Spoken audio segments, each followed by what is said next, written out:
Hi techies, welcome to everything tech Tamil. நான் உங்கள் Aditya. So last few டேஸில் பார்த்தீங்கன்னா நிறைய பேர் வந்து பார்த்தீங்கன்னா கிப்லி ஸ்டூடியோஸ் அவங்களோட ஸ்டைல் அனிமேஷனில் வந்து நிறையா ஃபோட்டோஸ் இதெல்லாம் வந்து கன்வெர்ட் பண்ணி போட்டுட்ருந்தாங்க சோஷியல் மீடியாஸில். ஸோ இது மாதிரி நிறைய கண்டென்ட்ஸ் வந்து நீங்கள் லாஸ்ட் ஃபியூ டேஸாக பார்த்துருப்பீங்க. ஸோ இதை பேஸ் பண்ணி தான் நம்ம வீடியோ வந்து இன்றைக்கி நம்ம பார்க்க போகிறோம்.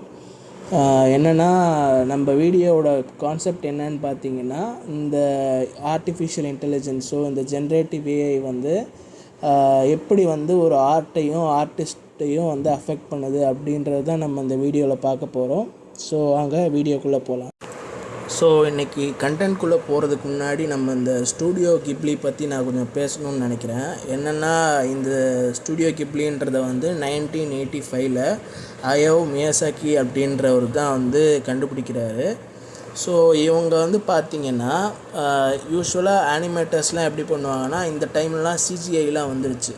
ஸோ சிஜிஐ யூஸ் பண்ணி ஆனிமேட் பண்ணுறவங்க தான் வந்து நிறைய பேர் இருப்பாங்க. ஆனால் அந்த சமயத்தில் கூட எல்லாமே வந்து ஆண்ட்ரானாக வந்து பண்ணாங்க. ஒவ்வொரு ஃப்ரேம்ஸையும் வந்து கையிலே வரைஞ்சி அதுக்கப்புறமா இவங்க ஆனிமேட் பண்ணுறாங்க. ஸோ இது வந்து ரொம்ப டீடியஸான ப்ராசஸ்.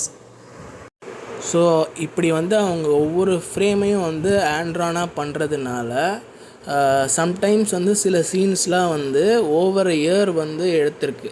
ஓகே, ஒரு சில படத்தில் வந்து ஒரு சின்ன சீனாக இருக்கும். அந்த சின்ன சீனை வந்து அவங்க வந்து கையாலே வந்து வரைகிறதுனால அது வந்து ஒரு வருஷத்துக்கு மேலே வந்து டைம் எடுத்து அவங்க வந்து பண்ணுறாங்க. ஸோ இந்த மாதிரி நிறைய விஷயம் வந்து அவங்க வந்து ஒரு ஆர்ட் ஃபார்மை வந்து நமக்கு வந்து கொண்டு வர்றதுக்கு வந்து இந்த மாதிரி பயங்கரமான ப்ராசஸ் இருக்குது அப்படின்றத மட்டும் புரிஞ்சுக்கோங்க. ஒரு ஆர்ட் வந்து நமக்கு வந்து வர்றதுக்கு வந்து அதுக்கு பின்னாடி இவ்வளோ ப்ராசஸ் இருக்குது. ஒவ்வொரு ஃப்ரேமாக கையால் வரைஞ்சி ஒரு படத்தை வந்து அவங்க முடிக்கிறதுக்கு வந்து ஒரு 2-3 இயர்ஸ் ஆகும். ஒரு சில படம்லாம் அவங்க வந்து ஆண்ட்ரானாக பண்ணுறதுனால.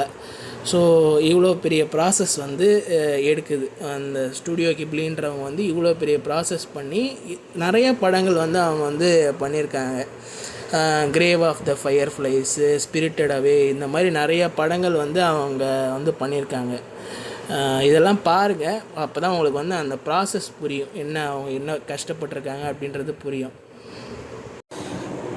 இதை பற்றிலாம் நான் ஏன் பேசிகிட்டு இருக்கேன் அப்படின்னா, ஒரு ஆர்ட் ஃபார்மை வந்து அவங்க வந்து நம்ம கொடுக்கறதுக்கு வந்து அதுக்கு பின்னாடி இவ்வளோ ஒர்க் இருக்குது அப்படின்றது வந்து உங்ககிட்ட சொல்லணுன்றதுக்காக தான் வந்து நான் இவ்வளோ தூரம் பேசினேன்.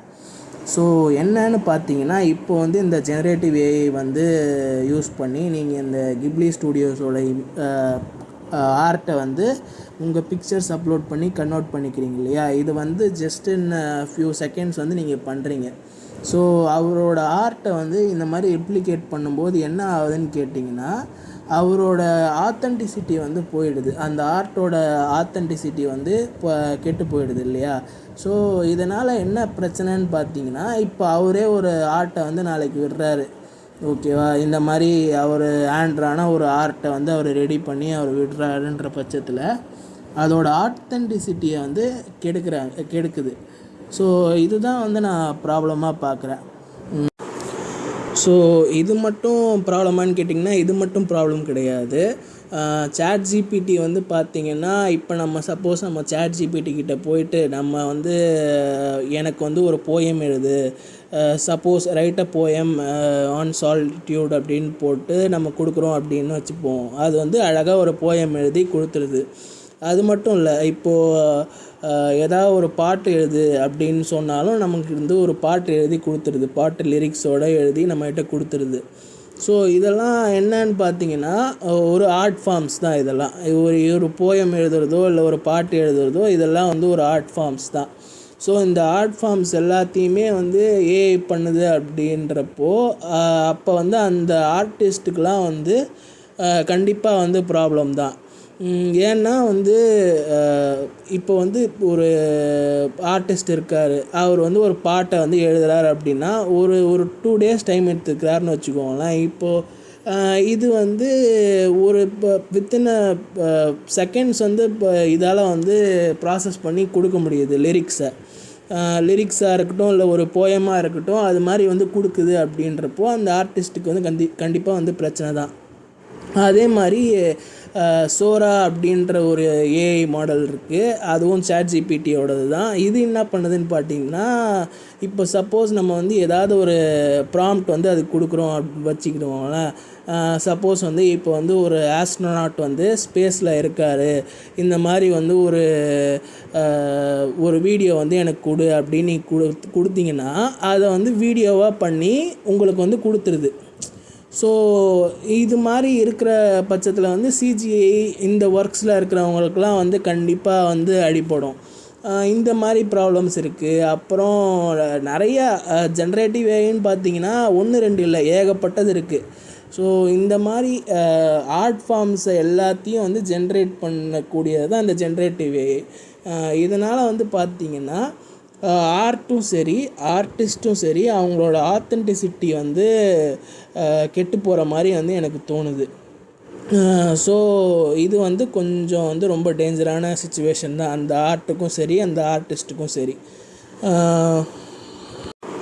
ஸோ பேசிக்காகவே வந்து ஒரு ஹியூமனுக்கு வந்து எது பிடிக்குன்னா ஆர்ட்டுன்றது வந்து ரொம்ப பிடிக்கும். அந்த ஆர்ட்டை வந்து கன்சியூம் பண்ணுறதா இருக்கட்டும், இல்லை ஒரு ஆர்ட்டை க்ரியேட் பண்ணுறதா இருக்கட்டும், அதுதான் வந்து ஹியூமன்ஸை வந்து கொஞ்சம் டிஃபைன் பண்ணுறதா வந்து நான் நினைக்கிறேன். என்னென்னா, நம்ம ஒரு ஆர்ட்டை பார்க்குறோன்னு வச்சுக்கோங்களேன். இப்போ ஏதோ ஒரு படம் பார்க்குறோம், அதுவும் ஒரு ஆர்ட் ஃபார்ம் தான்.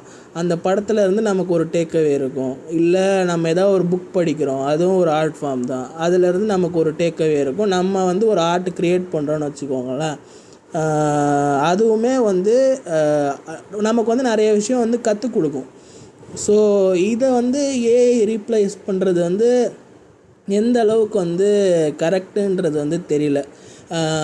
ஏஐ வந்து நம்மளோட ஒர்க் லோட்ஸை வந்து எடுத்துக்கிச்சுன்னா அது வந்து ப்ராப்ளம் கிடையாது. ஏன்னா நமக்கு வந்து நிறையா இப்போது ஒர்க் லோட்ஸ் இருக்குதுன்னு வச்சுக்கோங்களேன், அதை வந்து நமக்கு பிரித்து கொடுக்குறோம். அந்த மாதிரி சிச்சுவேஷன்ஸில் வந்து ஏஐ ஹெல்ப் பண்ணுச்சுன்னா அது வந்து பெரிய பிரச்சனை கிடையாது. ஆனால் ஹியூமன்ஸ் வந்து பேசிக்காகவே வந்து ஆர்ட்டையும் ஆர்ட் ஃபார்ம்ஸையும் க்ரியேட் பண்ணுறது இல்லை கன்சியூம் பண்ணுறது இதெல்லாம் வந்து ரொம்ப நம்ம வந்து இதுதான் வந்து லைக் பண்ணுறோம். ஸோ இந்த விஷயத்தை வந்து ஏஐ வந்து இன்டர்ஃபியர் ஆகிறது வந்து அவ்வளோ நல்ல இதுவாக தெரியல. ஸோ அவ்வளோதான், இந்த வீடியோவில் வந்து நான் இதை பற்றி தான் பேசணும்னு நினச்சேன். ஸோ இதுக்கப்புறம் வந்து என்ன வீடியோ போடலாம் அப்படின்றத வந்து நீங்கள் கமெண்ட்டில் வந்து சஜஸ்ட் பண்ணுங்கள். கண்டிப்பாக நான் வந்து அதில் வீடியோ போடுறேன். தேங்க்யூ.